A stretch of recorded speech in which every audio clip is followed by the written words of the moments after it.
Hello everybody, Mr. Hall over here is 78 years old, and we first started taking some classes here. He told me when he walked in, I don't know if you remember this. How long ago was this? Almost 13 years. 13 now. years he's been with us. We first walked in here, he was, how old were you then? You're 70? 78, 68, upper 50s. So, but anyway, when he first walked in here, I asked him, I said, Mr. Hall, you seem like you have developed and you have achieved a lot in your life. What is it specifically are you trying to accomplish with taking martial arts classes now? And I would never ever forget this. He says, I want you to remember me as the oldest person that's ever taken classes with you. And I was like, okay, let's go ahead and do it. 13 years later, he's still here. As a matter of fact, we just got done teaching a lot of different instructors on different parts of the world, the Philippine martial arts, and he was able to help me with that through the digital platform that we did. But anyway, Mr. Hall, just a quick thing. Tell people that are watching right now what has really prompted you to continue on in training and got started. I know we kind of talked a little bit about it a while ago, but just in a quite a quick scenario of things or story. Tell them a little bit about your story and your journey with the Philippine martial arts. Okay. When I first started, I started in the Taekwondo program. And then after I'd been there in a while, the opportunity arose where I could take both Philippine combatives and Taekwondo. So I started that.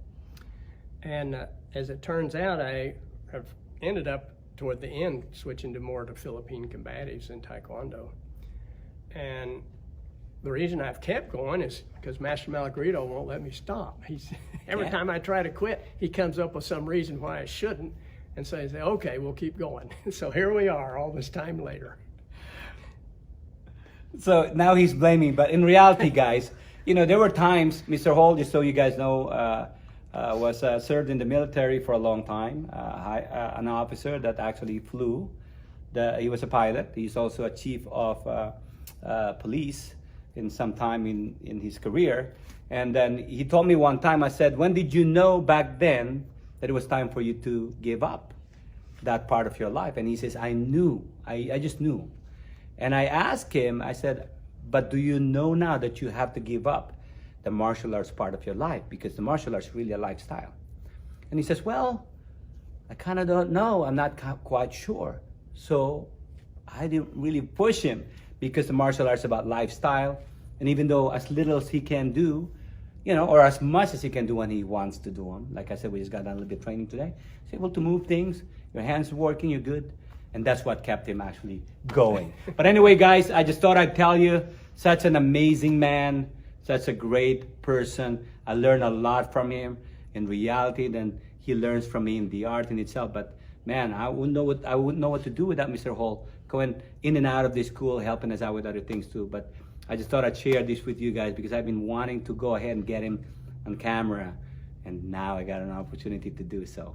But anyway, thank you so much to everybody. Is there anything else you'd like to say to anybody else watching out there? Oh, I'm good. There you go. Man, a few words, guys. Thank you so much again for watching. Take care.